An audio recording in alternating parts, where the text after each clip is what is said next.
యొక్క D6 news channel subscribe చేసుకోవడం ద్వారా మేము అందించే లైవ్ బ్రేకింగ్ నిరంతర వార్తలు మీరు చూడవచ్చు. జగిత్యాల జిల్లా మల్లాపూర్ మండల కేంద్రంలోని రైతు వేదికలో నూతనంగా వచ్చిన రేషన్ కార్డులను కోరుట్ల ఎమ్మెల్యే డాక్టర్ కల్వకుంట్ల సంజయ్, జిల్లా అదనపు కలెక్టర్ లత, రెవెన్యూ శాఖ అధికారులతో కలిసి పంపిణీ చేశారు.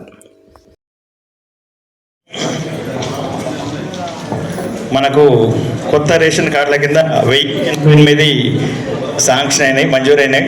అంటే మనకు వచ్చినవి అడిషన్స్ కింద 1421 అడిషన్స్ కింద మన మండలానికి రేషన్ కార్డులో యాడ్ అయినాయి. ఫస్ట్ ఫేజ్లో 276 వచ్చినాయి, సెకండ్ ఫేజ్లో 812, టోటల్ 1088 వచ్చినాయి మన దగ్గరికి. మిగతావి యాడింగ్ కోసం పెట్టుకున్నవి ఫస్ట్ ఫేజ్లో 803 యాడ్ అయినాయి, సెకండ్ ఫేజ్లో 618 యాడ్ అయ్యాయి, 1421 ఇప్పుడు మనకు ప్రతి ఒక్కరికి ప్రతి రేషన్ కార్డులో యాడ్ అయి ఉన్నాయి. దీనిపై మన గౌరవ ఆర్డీఓ గారు మాట్లాడవలసిందిగా కోరుచున్నాం. మన కలెక్టర్ గారికి, మన ఎమ్మెల్యే గారికి, మన స్టేజ్ మీద ఉన్న పెద్దలందరికీ నా యొక్క ధన్యవాదాలు. మనకు రేషన్ కార్డులు 10 సంవత్సరాల నుండి లేని ఇప్పుడు మనకు వచ్చినాయి. సంతోషం కొద్దీ మనం అందరం తీసుకోగలరు. మనకు అన్ని ప్రతి ఒక్కటి వచ్చినాయి. రేషన్ కార్డులు వచ్చినాయి, సిసి రోడ్లు వచ్చినాయి, మంచి కార్మికులకు బీళ్ళ పైసలు వచ్చినాయి, అందరికి వస్తున్నాయి. ధన్యవాదాలు. అలంకరించిన గౌరవ ఎమ్మెల్యే గారికి, ఏసీ గారికి, అదేవిధంగా ఏఎంసీ చైర్మన్ గారికి, మిగిలిన అందరికీ, హాజరైన లబ్ధిదారులకి, పాత్రికేయ మిత్రులందరికీ పేరు పేరున హృదయపూర్వక నమస్కారాలు. ముందుగా యాక్చువల్గా 2 గంటలు వెయిట్ చేయించినాము.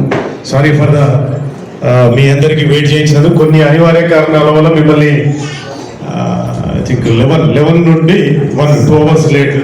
ముందుగా అందరికీ సారీ.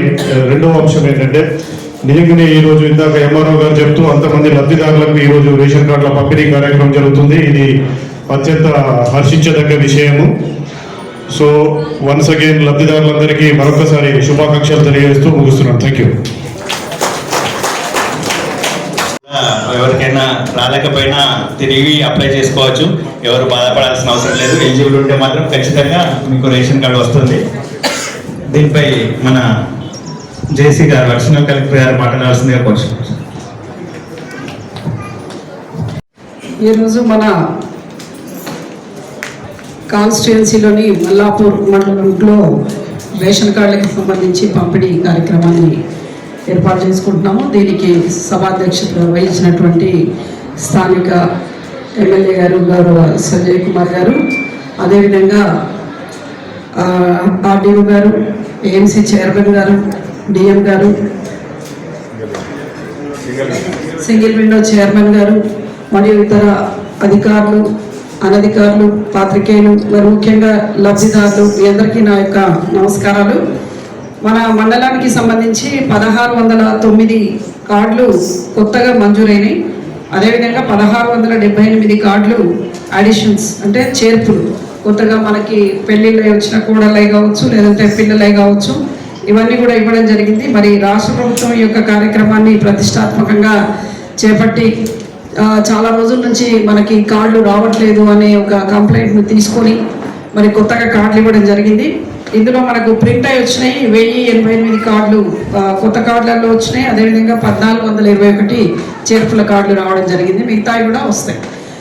తర్వాత ఇది ఇప్పుడు మనకు తహసీల్దార్ గారు చెప్పినట్టు మీ సేవలో ఎప్పటికీ కూడా పెట్టుకోవచ్చు. ఈ మధ్య కాలంలోనే పెట్టేసి ఈ గ్రామ సభలు అయిపోగానే మూసేయడం అట్లా కూడా ఏముండదు. కాబట్టి మీరు చేర్పులు అనేది ఎప్పటికీ జనం పెళ్ళిళ్ళు జరుగుతూనే ఉంటాయి కాబట్టి అవి కూడా అప్లై చేసుకోవడానికి అవకాశం ఉంది. మరి ఈ యొక్క కార్యక్రమానికి మరి మీరందరూ ఇచ్చేశారు. అదేవిధంగా ఈ కార్డులను తీసుకున్న తర్వాత ఈ యొక్క ఆహార భద్రతా కార్డు ఏదైతే ఉందో మనకి అందరికీ కూడా పోషకాహారం ఉండాలి కాబట్టి ఆ దొడ్డు బియ్యం అయితే తింటలేరు అనేసి సన్న బియ్యాన్ని కూడా రాష్ట్ర ప్రభుత్వం ప్రవేశపెట్టింది. మరి సన్న బియ్యంలో కూడా కెర్నల్స్ కూడా కలిపి మనకు పోషకాహారం ఇచ్చే విధంగా చూస్తున్నారు. కాబట్టి మీరు ఆ సన్న బియ్యాన్ని దయచేసి ఎవరు కూడా అమ్ముకోవద్దు, మీరే తినాలి సన్న బియ్యాన్ని. కానీ కొత్తగా మనకి మొదటిసారి ప్రవేశపెట్టినప్పుడు కొంత కొత్త బియ్యం కాబట్టి అప్పటికప్పుడు కొంచెం ముద్దగా అన్నం అయి ఉండొచ్చు. కానీ ఇప్పుడు కొంచెం పాతపడ్డాయి కాబట్టి అవి మంచిగానే అవుతుంది. సో హాస్టల్స్లో అక్కడిక్కడ కూడా సన్న బియ్యం మేము చూసినప్పుడు బాగానే ఉన్నాయి. కాబట్టి మీరు లబ్ధిదారులు వాటిని తిరిగి అమ్మి మళ్ళీ మీరే వాటిని కొనుక్కొని వాటిని మిస్యూజ్ చేయవద్దు. దానివల్ల ప్రజాధనం వృధా కానివద్దు. మరియు అదేవిధంగా మీ గ్రామంలో ఇప్పటివరకు ఇందిరమ్మ ఇండ్లు కూడా శాంక్షన్ అవ్వడం జరిగింది. మరి ఆ ఇందిరమ్మ ఇండ్లని కూడా ప్రారంభించిన వాళ్ళు కొంతమంది ఉన్నారు. మనకి ఏమన్నా అంటే అన్ని జిల్లాలలో మొన్నటి వరకు 3 ఉన్నాయి, అన్ని జిల్లాలలో ఉన్నాయి. మరి అన్ని జిల్లాలలో ఇల్లు కట్టుకుంటున్నారు. మరి మన జిల్లాలోనే కొంచెం ఎక్కువ వెనుకబడుతున్నాము ఇట్లాంటి అన్ని ఆలోచనలతోటి. కాబట్టి దయచేసి మీరు ముందుకు వచ్చి మనం లాస్ట్లో గృహప్రవేశం చేసుకునే రోజు మంచి రోజు చూసే చేసుకుంటారు కదా అందరూ, అవునా కదా? మరి అన్నప్పుడు ఇంకా మళ్ళీ మధ్యలో ఈ 3 ఎందుకు, ఇవెందుకు, అవెందుకు. సో ఇప్పుడు ఇక ఇన్ని రోజులు వంకలు చెప్పిండ్రు, ఇప్పుడు వంక చెప్పడానికి అవకాశం కూడా లేదు, శ్రావణం వచ్చేసింది. కాబట్టి ఎవరైతే లబ్ధిదారులు మొదలు పెట్టలేదో వాళ్ళు ఇమ్మీడియట్గా స్టార్ట్ చేయాలి. ఒకవేళ స్టార్ట్ చేయకపోతే వాళ్ళకి అవసరం లేదనుకుంటే తీసేద్దాము. వేరే ఎవరైనా పాపం కట్టుకుందామని గతంలో కొద్దిమందికే ఇచ్చాం కాబట్టి వాళ్ళు ఎదురు చూసే వాళ్ళు కూడా ఉన్నారు. సో వాళ్ళకి ఇవ్వడం జరుగుతుంది. కాబట్టి మీరు ఇమ్మీడియట్గా స్టార్ట్ చేస్తారా వద్దనుకుంటారా అది చూసుకోండి. అదేవిధంగా మరి యొక్క కార్యక్రమానికి కొంచెం ఆలస్యం ఎందుకైందంటే మాకు స్టేట్ నుంచి ఒక మీటింగ్ ఉండింది, అనుకోకుండా సడన్గా పెట్టారు. అందువల్ల కొద్దిగా ఆలస్యమైంది. దానికి ఎమ్మెల్యే గారు అందరికీ కూడా కొంచెం అసౌకర్యం అయింది. ఇందాక ఆర్డీఓ గారు మా అందరి తరఫున క్షమాపణలు కూడా చెప్పారు. సో మేము తప్పు చేసినప్పుడు మేము ఎట్లా అనుకుంటున్నామో మీరు కూడా తప్పు చేయొద్దు, చేసి క్షమాపణ చెప్పొద్దు. కాబట్టి తప్పు చేయని పరిస్థితుల్లో చెప్పేసి కోరుకుంటూ thank you so much for giving me this opportunity. మా అడిషనల్ కలెక్టర్ గారికి, ఆర్డీఓ గారికి, ఏఎంసీ గారికి, మా సిర్పూర్ చైర్మన్ అంజిరెడ్డి గారికి, ప్రజాప్రతినిధులకు, ప్రెస్ మిత్రులకు, అన్నిటికంటే మొదలుగా మా లబ్ధిదారులందరికీ కూడా పేరు పేరున నమస్కారాలు. ఇంతకుముందే మేడం చెప్పినట్టు మా వైపు నుండి క్షమాపణలు కోరుతున్నాం. లేట్ అయినందుకు మీ అందరికి క్షమాపణలు కోరుతా ఉన్నాము. మీ అందరికీ శుభాకాంక్షలు. ఇవాళ ఎవరికైతే రేషన్ కార్డు వస్తూ ఉందో మీ అందరికీ కూడా శుభాకాంక్షలు తెలియజేస్తూ 2-3 ముచ్చట్లు. ఇప్పుడు ఏంటంటే ఇంతకుముందే అక్కడ చెప్పిన మల్లాపూర్ మండల్ కానీ, ఇబ్రహీంపట్నం మండల్ కానీ ఒకప్పుడు ఇక్కడ పెద్ద మనుషులు బాగున్నారు. మీరందరూ బాగా గోసపడ్డారు, అవస్థపడ్డారు. ఒక 10 ఏళ్ల క్రితము కరెంటు కూడా లేకుండా మనకు మంచినీళ్ళు లేవు, సాగునీరు లేవు. ఇవాళ కొద్దిగా జర కుదరపడ్డాం, మంచినీళ్ళు వస్తూ ఉన్నాయి, జర సాగునీరు. సరే ఈ మధ్య మళ్ళీ వర్షాలు లేవు, ఈసారి మళ్ళీ కొద్దిగా కష్టంగా ఉంది. కానీ అంతకుముందు ఎరువులు లేకుండే, మళ్ళీ ఎరువులు అంటే మళ్ళీ గుర్తొచ్చింది. ఇప్పుడే ఫోన్ చేసింది మల్లాపూర్ నుండి. సో ఆ కష్టాలన్నీ కొద్ది తెలుపుకుంటూ ఇక్కడికి వచ్చాం. ఇవాళ మీ అందరితో ఒక కోరిక, ఆ రోజు మీరు రాత్రి మౌలు కష్టపడ్డారు. ఎస్పెషల్లీ రాత్రి మౌలు ఎందుకు చెప్తున్నా అంటే వ్యవసాయంలో ఆ రోజు పోయి మోటార్ రాత్రి కూడా వేసుకునేది ఉండే. అప్పుడు రాత్రి కూడా కరెంట్ వస్తుంది కాబట్టి మీరు వేసుకుంటారు. మరి నాకేం కావాలి, మీరు అందరు బాగా గోసపడ్డారు. గోస అంటే నేను డాక్టర్ ఏంటి, నేను చూస్తున్నా కూడా. నా దగ్గరికి నేను నన్ను డాక్టర్ కదా, మన వాళ్ళు ఎవరు వచ్చినా పాపం పెద్ద మనుషులు అంటే సగం మగిపోయారు. పాపం చూసినా మరి పెద్ద మనుషులు అంటే సగం మగిపోయారు. ఇప్పుడు అంత పని చేసి మీరు అందరూ అంత కష్టపడ్డారు. మరి ఏం కావాలి, ఇట్లనే పని చేద్దామా, మన పిల్లలు అట్లా చేయాలన్నా? ఇప్పుడే మేడం చెప్పింది, ప్రభుత్వం నుంచి వచ్చే పథకాలు మంచిగా వాడుకోవాలి మనం, అవునా కదా? మరి ప్రభుత్వం నుంచి ఇవాళ రేపు మంచిగా బడులు కూడా వచ్చినాయి. కేసీఆర్ గారు అయితే 1000 గురుకులాలు పెట్టండి. మంచిగా గురుకులాలు అయితే మంచిగా మటన్ పెడుతున్నారు, చికెన్ పెడుతున్నారు, మంచి బట్టలు ఇస్తున్నారు, బూట్లు ఇస్తున్నారు, వాళ్ళే పుస్తకాలు ఇస్తున్నారు. మరి ఏం చేయాలి మనం ఇప్పుడు? మన పిల్లలని చదివిపియాలి. ఎందుకు చదివిపియాలని చెప్తున్నా నేను ఇంతగా? మీరు ఇన్నేళ్ళు కష్టపడ్డారు, మరి మీరు సుఖపడనే అవుతారు. మీరు ఇంకా కష్టపడుతూనే ఉంటారు మీ జీవితాంతం.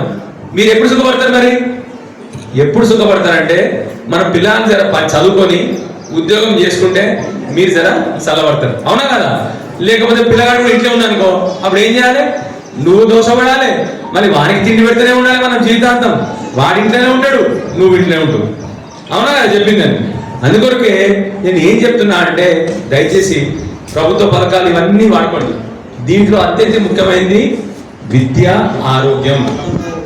విద్య ఒక్కసారి మన పిల్లలకి విద్య వచ్చింది అనుకోండి, కొద్ది ఉద్యోగం వచ్చింది అనుకోండి, మీరు ఇన్నేళ్ళు కష్టపడడానికి సంతృప్తి ఉందా లేదా? మీకు ఇన్నేళ్ళు కష్టపడ్డారు, ఇప్పుడిప్పుడే సరే అన్ని మనకు కరెంట్ మంచిగా వచ్చింది, మంచినీళ్ళు మంచిగా వస్తున్నాయి, ఇప్పుడిప్పుడే సరే మీరు ఒక దారిలో పడ్డారు.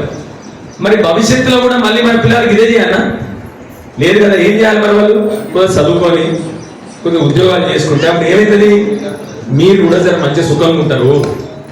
అదే కదా. రెండోది ఆరోగ్యం గురించి ఎంత బ్రహ్మాండంగా మీరు ఏమన్నా వాడుకుంటున్నా? ఈ మల్లాపూర్లోనే ప్రతి వారం ఒక మహిళా దినోత్సవం పెట్టిండు. మంచిగా కేసీఆర్ గారు ఏం చేశారంటే అన్ని పరీక్షలు, మహిళలకు కావాల్సిన ప్రతి ఒక్క పరీక్ష నన్ను చేస్తారు.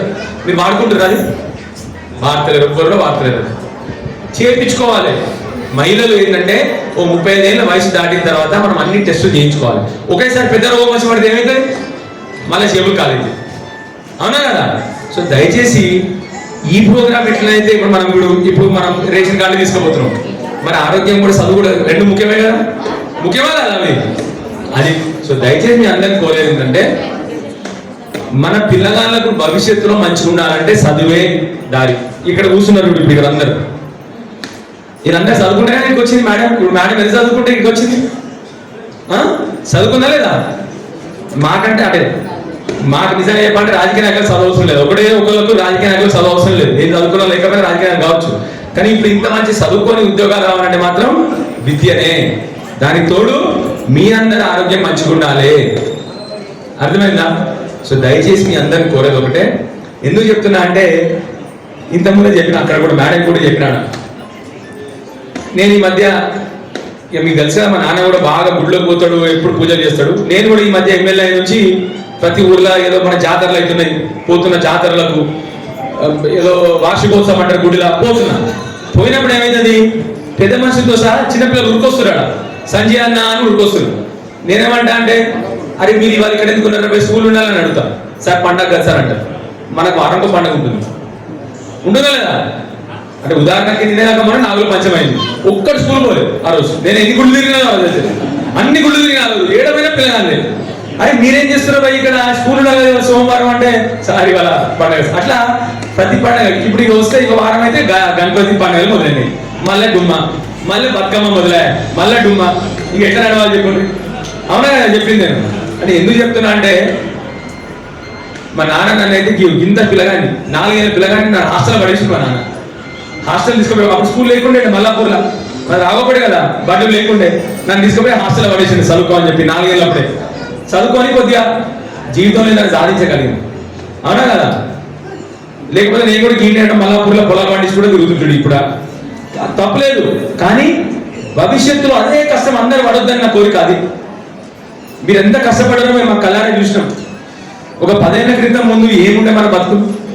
ఎరువుల కోసం కొట్లాటలు, మంచినీళ్ళ కోసం కొట్లాటలు, సాగునీరు కోసం కొట్లాట, కరెంట్ ఉండదు, పొద్దున్న నుంచి సాయంత్రం వరకు కష్టపడాలి, రాత్రి మొగలు పోవాలి, మోటార్ వత్తాలి, కష్టాలను ఉండేనా లేదా?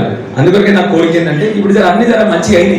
మనం భవిష్యత్తులో మన పిల్లగాళ్ళ మధ్య మనం చదువుకొని మంచి ఉద్యోగాలు చేసుకుంటే మీరందరూ సుఖపడాలి. ఇన్నేళ్ళు కష్టపడ్డారు, మళ్ళీ జీవితాంతం కష్టపడుతుంది.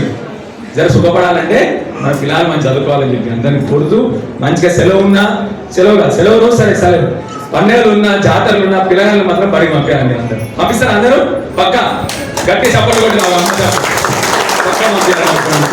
చెప్పుకుని. లేకపోతే సంజయాన్ని ఇంటికి వస్తా అన్నాడు, సంజయాన్ని ఇంటికి వస్తాడు అని చెప్పుకుని. సరేమ్మా, మీరేమనుకోదు ఇట్లా సంజయ్ అన్న క్లాస్ బిగిందని. మీ కొడుకులాంటి నేను కూడా మీ బిడ్డలాంటి, నా పిల్లలు మంచిగా ఉండాలంటే తప్పన అంతే కదా నాకు కూడా. అందువరకు మీ అందరికి చెప్తా ఉన్నాను. మళ్ళీ ఒకసారి మీ అందరికి కూడా ఎవరెవరి వాళ్ళ బ్రహ్మాండంగా మన రేషన్ కార్డు తీసుకుంటారో మీ అందరికీ అభినందన తెలియజేస్తూ మళ్ళీ ఒకసారి అవకాశం అందరికీ ధన్యవాదాలు. జై తెలంగాణ. రేషన్ కార్డ్ పంపిణీ సార్ బిజీగా ఉండడం, మళ్ళీ వేరే ప్రోగ్రామ్స్ ఉన్నాయి కాబట్టి ఒక 5గురికి ఇవ్వాల్సిందిగా కోరుచున్నాం. చిట్టాపూర్ నుండి శంకుసోని వచ్చారు. శంకుసోని మల్లాపూర్ నుండి కూడా రెడీ ఉండాలి. మమత, మాలవత్ మమత, చెట్లపల్లి శిరీష,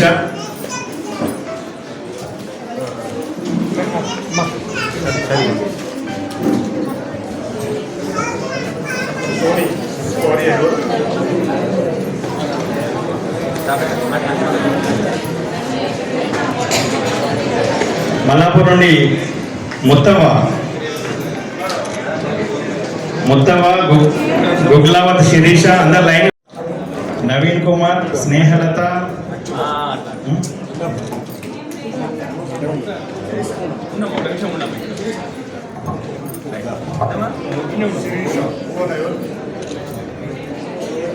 మమత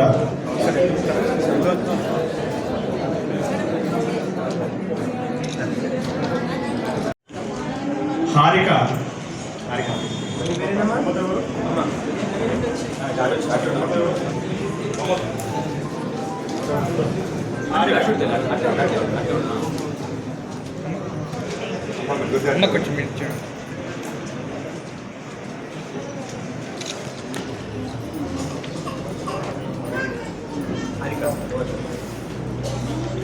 అమ్మ తల్లి ఇక్కడ